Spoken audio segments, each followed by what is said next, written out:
Assalamualaikum warahmatullahi wabarakatuh. Salam sejahtera untuk seluruh mahasiswa peserta mata kuliah Al-Islam dan Kemuhammadiyaan. Pada pertemuan kali ini kita akan membahas topik atau materi tentang konsep Tuhan di dalam Islam. Ini adalah merupakan pertemuan kita yang keenam. Saya berharap semua mahasiswa masih tetap semangat untuk mengikuti seluruh rangkaian perkuliahan. Baik, mari kita membahas tentang topik konsep ketuhanan di dalam Islam. Sebagai pendahuluan, kita mungkin harus sedikit memahami ya bagaimana perkataan Tuhan itu di merupakan kalau dalam Islam itu merupakan terjemahan dari kalimat atau kata Rab ya dalam bahasa Arab huruf Ra dan dua huruf Rab yang merujuk pada interpretasi utama terhadap surat Al-Quran dalam Al-Quran yaitu surat Al-Jatsiyah ayat 23 dan surat Al-Qasas ayat 38 di mana di dalamnya termaktum kalimat ilah ya jadi ilah Tuhan Rab ini juga kadang diartikan sebagai Tuhan. Menurut Ibnu Taimiyah, definisi dari kalimat ilah adalah dalam Al-Quran adalah yang dipuja dengan penuh kecintaan hati untuk tunduk kepadanya, merendahkan diri terhadapnya dan mengharapkannya. Kepadanya lah tempat berserah ketika dalam keadaan susah, ketika berdoa, bertawakal atau menyerahkan diri kepadanya untuk kemaslahatan diri kita pribadi ataupun keluarga, meminta perlindungan daripadanya dan menimbulkan ketenangan di saat mengingat dan terpaut kepadanya. Nah, itu kalau menurut Ibnu Taimiyah.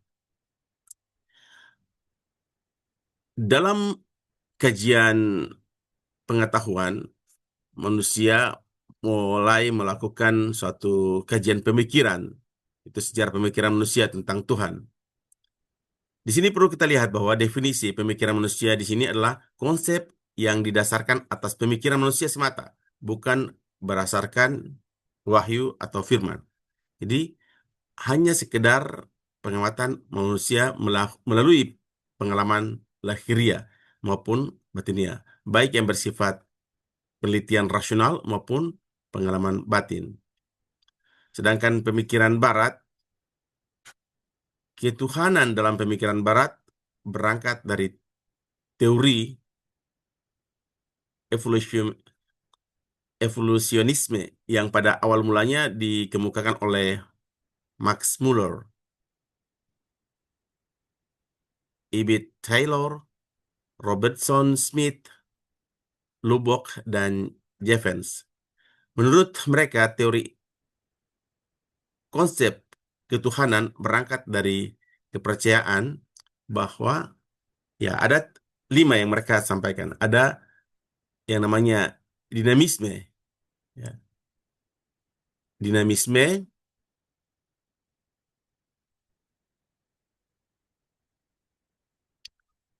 yaitu pola kepercayaan manusia terhadap adanya kekuatan yang maha dahsyat yang berpengaruh dalam kehidupan. Kekuatan tersebut mereka atau diyakini bersemayam di dalam benda-benda. Oleh karena itu, dinamisme selalu menyembah benda, pohon, batu, dan lain sebagainya. Yang kedua adalah animisme, merupakan pola kepercayaan masyarakat terhadap ruh yang dianggap ruh ya gaib di sini tanda kutip ya, tanda kutip bukan gaib dalam konsep Islam. Gaib di sini dalam pemahaman mereka artinya sesuatu hal yang tidak dapat dijangkau oleh indera dan memiliki kekuatan besar yang diyakini memiliki peran besar dalam kehidupan manusia. Nah, ini kalau animisme. Ada juga politisme, yaitu pola kepercayaan terhadap banyak Tuhan atau dewa-dewa. Lalu Yang keempat adalah henotisme, yakni pola kepercayaan yang diusung atas motif ketidakpuasan atas keberadaan dewa-dewa yang jumlahnya banyak, sehingga diperlukan pengkultusan terhadap beberapa dewa saja. Jadi, henotisme ini mereka meyakini bahwa kekuatan yang mengatur dunia ini dikuasai oleh banyak dewa. Lalu mereka memilih beberapa dewa saja yang mereka angkat sebagai Tuhan mereka. Lalu yang kelima adalah monoteisme. Monoteisme yaitu konsep kepercayaan hanya terhadap satu Tuhan. Satu Tuhan. Ya ini di sini ya di sini ada 5 konsep. Di dalam pemikiran umat Islam, ya, jadi ini kita lihat dalam pemikiran umat Islam. Dalam keyakinan umat Islam bahwa yang wajib disembah dan dipertuhankan adalah Allah. Perlu saya garis bawahi bahwa kalau menurut pemikiran para filosof tadi, berarti Islam termasuk agama yang dalam kategori kelima, yaitu agama monoteisme yang percaya pada satu Tuhan. Nah, di sini Islam meyakini bahwa yang wajib disembah, dipertuhankan adalah Allah Subhanahu wa taala. Tidak ada Tuhan selain Dia. Permasalahannya muncul di seputar cara bagaimana manusia mengetahui adanya Tuhan dan keberadaan sifat-sifat Tuhan. Permasalahan ini dalam perkembangan selanjutnya melahirkan kajian keagamaan sendiri, seperti yang kita kenal adanya ilmu tauhid atau ilmu kalam. Sehingga di dalam Islam itu, dari ilmu tentang Tuhan, maka lahirlah disiplin ilmu yang disebut dengan ilmu tauhid atau ilmu kalam. Ilmu untuk mengenal atau mengetahui Tuhan itu. Maka muncullah berbagai sanggahan terhadap teori, ya, evolu evolusionisme tadi. Ya, sanggahan terhadap teori evolusionisme tadi bagi Andrew Long. Jadi Andrew Long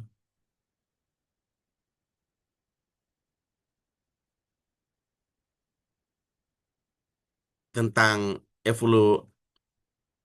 evolusionisme ini sulit untuk dipertahankan.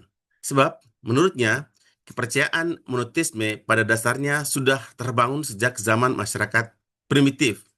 Nah, jadi mereka berkata bahwa teori evolusionisme ini adalah teori yang tidak berdasar karena keyakinan monoteisme itu sudah ada. Justru keyakinan seperti animisme, dinamisme itu justru belakangan.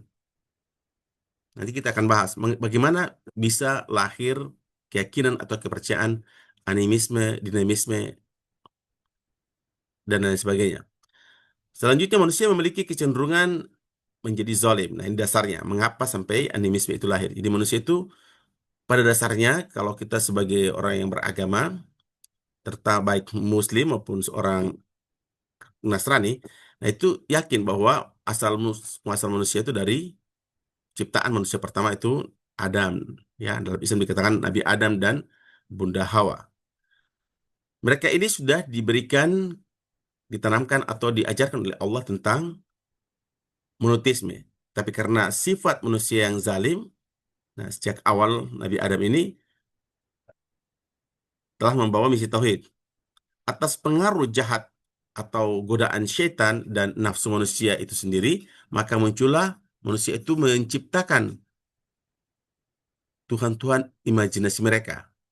Maka Tuhan-Tuhan imajinasi mereka itu adalah yang lahirnya tadi, animisme, dinamisme, kepercayaan para dewa-dewa, baik beberapa dewa maupun banyak dewa. Dengan munculnya pandangan Andrew Long ini, para sarjana barat mulai meyakini bahwa kepercayaan terhadap Tuhan bukan datang secara evolusionisme, melainkan dengan jalan agama, yaitu melalui wahyu. Artinya Tuhan memberikan informasi tentang agama itu melalui wahyu dengan perantaraan para nabi. Nah, ini adalah kesimpulan terakhir para ahli di bidang filsafat maupun ilmu-ilmu sosial lainnya. Sehingga mereka menentukan bahwa teori tentang teori evolusionisme ini yang mengatakan bahwa manusia itu pertama kali mengenal Tuhan melalui kepercayaan dinamisme, animisme, dan seterusnya, ini adalah runtuh atau tidak benar.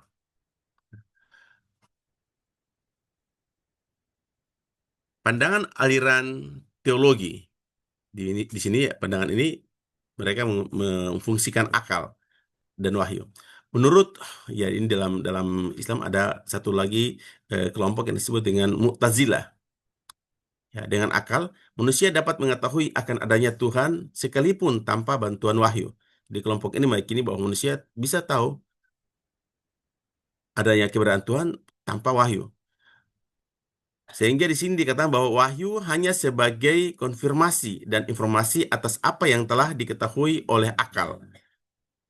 Nah, menurut aliran atau keyakinan Asy'ariyah, betul manusia dengan akalnya dapat mengetahui adanya Tuhan. Namun untuk mengetahui tata cara untuk menyembah kepada Tuhan atau beribadah diperlukan wahyu.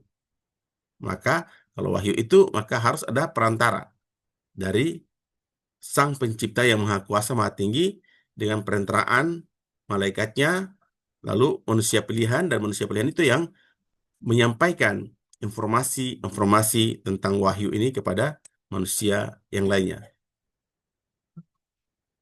Nah, di sini kita bisa melakukan suatu analisa perbandingan.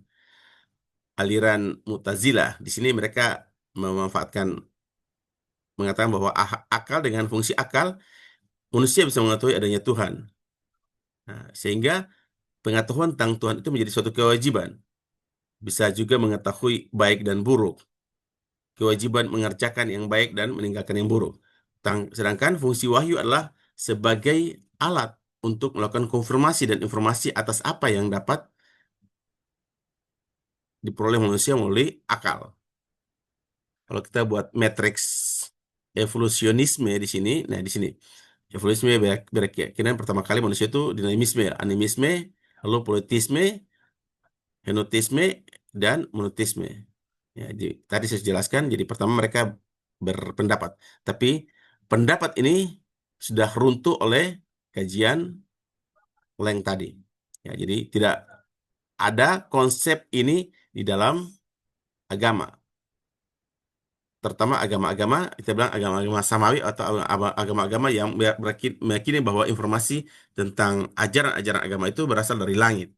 Nah, sehingga tidak ada dinamisme, animisme, plurisme. Malah sebaliknya, dalam konsep tauhid, tadi kita sudah jelaskan, Nabi Adam alaihissalam adalah manusia pertama diciptakan oleh Tuhan, sudah diberikan tentang informasi tentang Tuhan atau monotisme. Tetapi karena godaan setan dan nafsu manusia, maka manusia mulai berhalusinasi dan berimajinasi menciptakan tadi. Henotisme lahirlah, ya, menciptakan banyak-banyak kekuatan-kekuatan lain. Mereka meyakini banyak dewa. Kalau banyak dewa itu karena saking banyaknya mereka memilih satu atau dua dewa yang menjadi dewa yang paling hebat, dewa yang paling kuat. Maka lahirlah ini, politisme. Dewa-dewa itu sangat banyak, namanya politisme.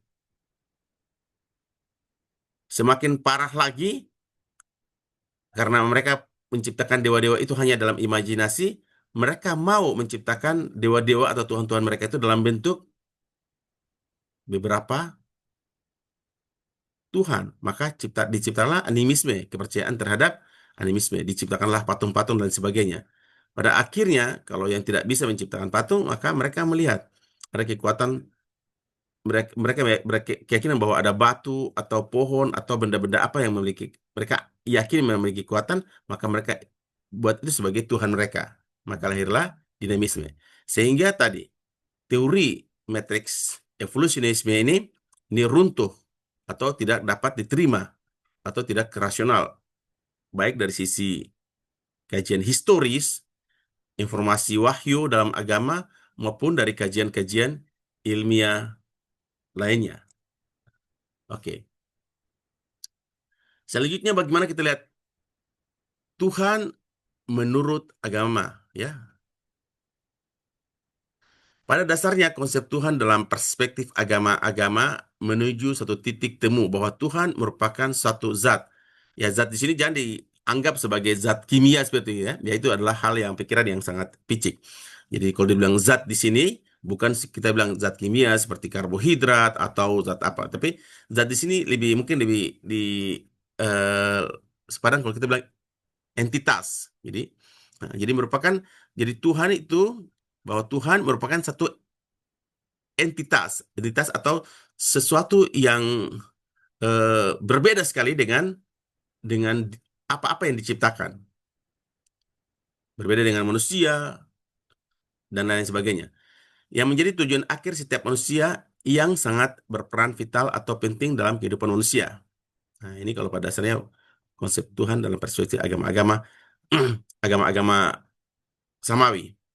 Karakteristik yang mendasar yang membedakan antara konsepsi agama Islam dengan agama lain adalah terletak dalam lapangan eksoterisme, ya, jadi lapangan atau syariatnya yang berisikan tentang tata cara beribadah dan sifat-sifatnya. Nah, di sini yang ada perbedaannya. Di sini.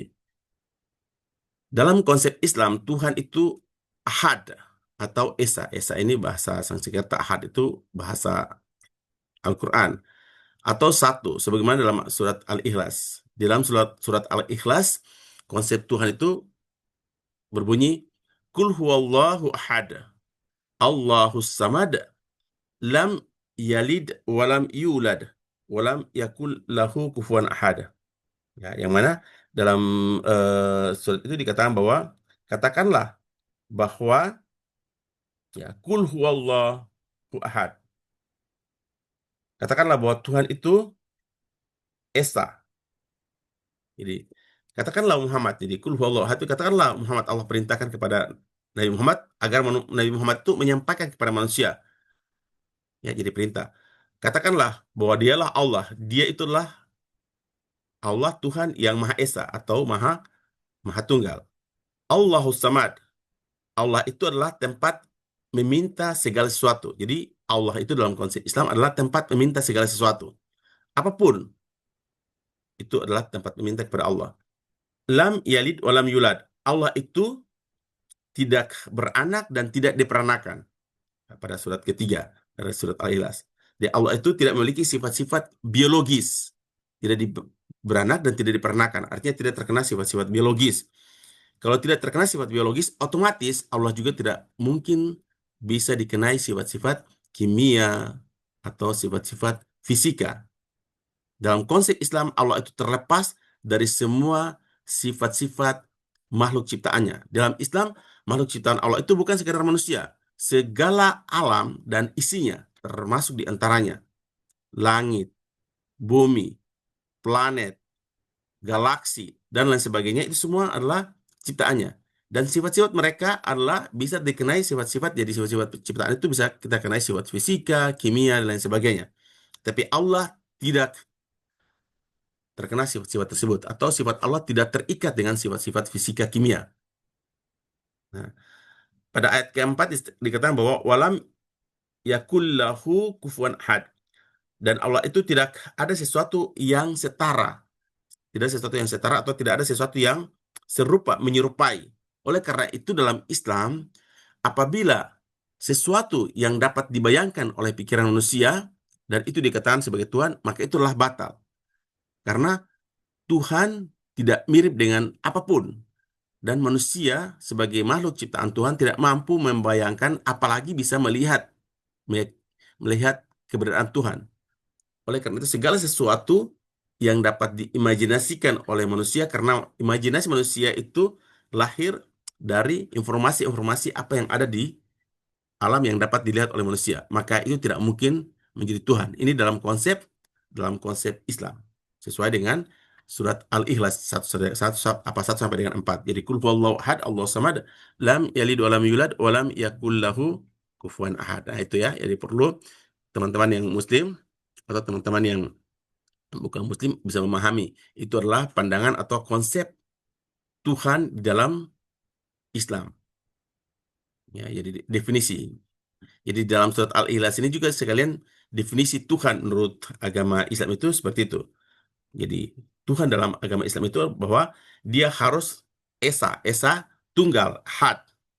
ya. Dia harus tempat meminta segala sesuatu apapun yang ada di dunia ini hanya bisa meminta kepada dia.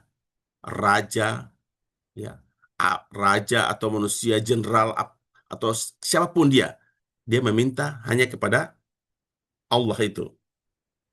Dan dia tidak beranak dan tidak diperanakan, atau dia tidak terkena sifat-sifat biologis, ya, dan sifat-sifat kimia, sifat fisika, dan semua sifat-sifat yang saat ini bisa kita lihat bagaimana perkembangan sains dengan berbagai macam hukum-hukum, ya, teori-teori. Ini tidak bisa dikenai kepada Allah dalam konsep Islam. Dan tidak ada sesuatu pun yang sama dengan dia, atau sama, setara, atau menyerupai. Sehingga Tuhan dalam Islam itu tidak mungkin dapat digambarkan, diimajinasikan, atau dibayangkan. Karena tidak ada satu orang pun yang pernah melihat entitas atau zat dari Allah itu. Nah, seperti itu. Mudah-mudahan para muslim bisa memahami. Nah, itu mungkin saja pembahasan kita tentang konsep Tuhan dalam Islam.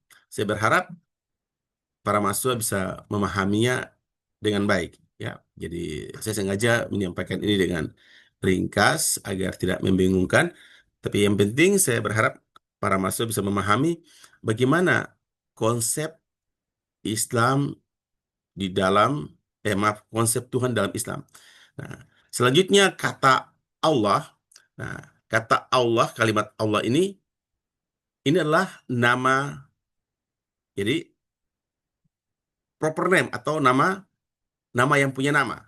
Nah, ini harus bisa dipahami. Jadi proper name atau nama yang punya nama. Dari mana orang Islam mengetahui bahwa Tuhannya adalah Allah? Nah, ini karena Allah juga yang menginformasikan melalui Nabi Muhammad. Dalam Allah berfirman, "Innani annallah la ilaha illallah." Jadi, innani, aku ini adalah Tuhanmu, Allah. Tidak ada Tuhan selain aku. Jadi, innani, aku adalah Allah. Nah, jadi Allah menyebut nama Allah. Dan tidak ada Tuhan selain aku. Dan itu Allah perintahkan kepada Nabi Muhammad agar Nabi Muhammad menyampaikan hal tersebut kepada manusia. Ya, saya ulangi lagi. Innani annallah la ilaha illallah. Aku ini adalah Allah, tidak ada Tuhan selain aku, maka sembahlah aku. Karena akulah sang pencipta seluruh alam dan isinya. Tidak ada sesuatu yang serupa atau menyerupai aku. Barang siapa yang menyembahku, maka dia akan selamat. Tapi barang siapa yang tidak menyembahku, maka selalu diikuti dengan ancaman, yaitu sungguhnya siksaanku amat perih. Nah, di sini Allah di dalam berbagai macam informasi kitab sucinya mengatakan bahwa Allah menciptakan manusia sebagai khalifah, ya, sebagai khalifah atau sebagai wakilnya di muka bumi, di mana dalam Islam diinformasikan bahwa sebelum manusia diciptakan, Allah sudah menciptakan makhluk lain yang namanya malaikat dan jin. Nah, ini dijelaskan dalam surat Al-Baqarah. Allah Subhanahu wa taala memberikan informasi tentang hal ini, bahwa sesungguhnya ketika pertama kali Allah Subhanahu wa taala menciptakan manusia atau Adam, Allah menginformasikan itu kepada para malaikat, ya,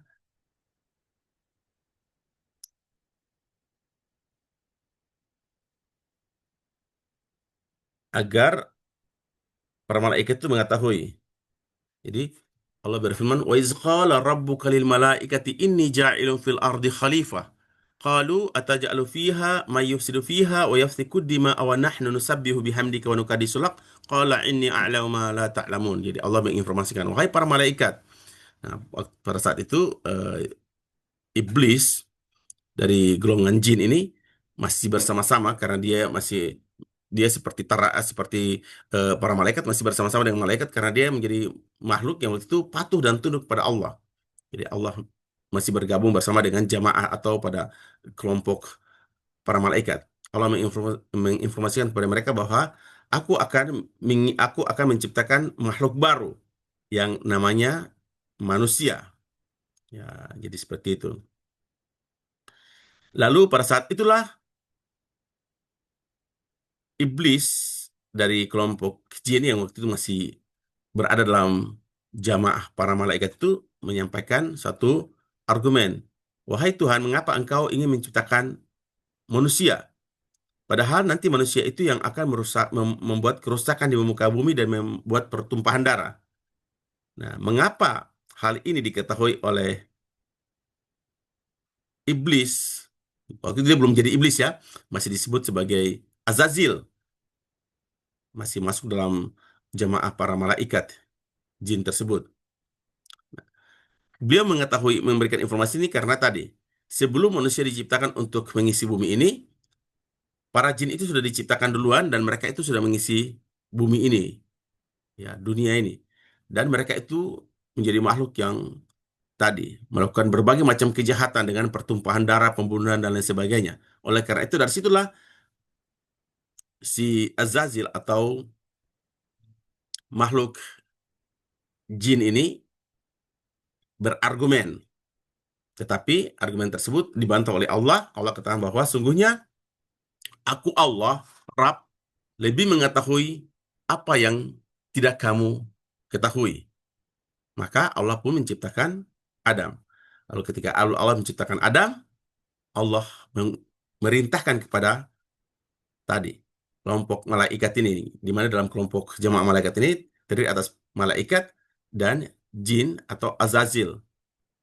Wa iz qala rabbuka lil malaikati isjudu li Adam fasjadu illa iblis. Jadi Allah memerintahkan. Nah, ini sekarang saya sudah ciptakan makhluk baru yang namanya Adam. Silakan kalian memberikan hormat, tunduk memberikan hormat. Jadi bukan menyembah ya, tunduk memberikan hormat. Pada saat itulah para malaikat tunduk. Tapi illa iblis, kecuali tadi iblis. Iblis itu dia tidak mau tunduk. Dia berkata bahwa, wahai Tuhanku, mengapa harus aku tunduk kepada makhluk yang engkau ciptakan dari tanah, sedangkan aku adalah makhluk yang lebih mulia yang diciptakan dari api. Saat itulah Allah pun mengusir dan mengutuk iblis.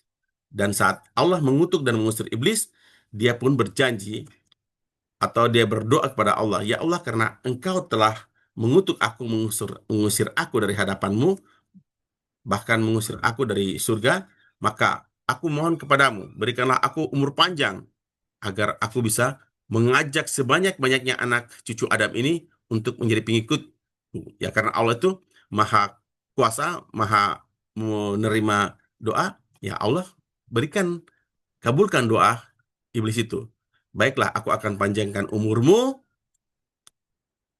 dan aku akan memberikan juga kamu kemampuan. Tapi, ya, jadi Allah katakan, tapi tidak bisa kamu menggoda orang-orang yang mendekatkan diri kepadaku. Jadi orang-orang yang dapat dijerumuskan oleh iblis adalah hanya orang-orang atau kelompok-kelompok manusia yang menjauhkan diri dari Allah. Kalau mereka mendekatkan diri pada Allah, iblis tidak memiliki kemampuan karena Allah akan melindungi mereka. Nah, demikianlah konsep tauhid, pengenalan tentang Tuhan di dalam Islam. Saya berharap para mahasiswa bisa memahami. Apabila tidak dipahami, bisa menyampaikan atau bisa bertanya ketika dalam kelas maupun melalui VN dalam WA Group atau dalam link-link YouTube yang saya bagikan. Oke, mungkin sampai di sini saja pertemuan kita atau bahasan kita pada hari ini. Sampai kita jumpa pada pertemuan atau pada pembahasan-pembahasan berikutnya. Assalamualaikum warahmatullahi wabarakatuh. Semoga semua tetap sehat dan tetap semangat untuk tetap kuliah.